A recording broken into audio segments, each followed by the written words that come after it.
хараа ямар гол хийж байгаа. Нөхөртөө адууны зүрхээр зүрхээ хоошор хийж өгч байна. Ёо, шал хачин залууд яах гэж ингэж сэтгэл гаргаж идэв? Миний нөхрийг ахиж хачингээ үзээрэй. Хачин гэсэн үнийг чи яад юм? Зүрхийг чинь суглаад нөхөртөө зүрхээ хэлбэртэй хоошор хийгээд өгч шүү. Ёо, таны нөхөр чинь шал хачин залуу штий. Царай муутай.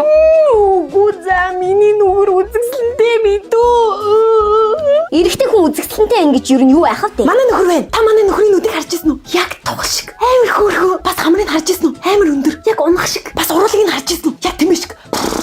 Амар том. Намайг үнсэж ингээд миний нүүрний бараг таалыг бомбудаа таждаг юм чи. Арсыг нь харж ирсэн үү? Яг л хурганы арс шиг. Үсийг нь чийсэн үү? Яг яманы нос шиг намирсан. Нөхөр чинь тэгээд хүн юм уу? Мал юм уу? Хүн байлгүй ядын. Зүгээр л таван хошуу малын шинж бүрдсэн. Тасархай залуу. Та нэр нөгөөхийг нь харж ирсэн үү? Чи юу яриад байгаа юм бэ? Амар том. За байж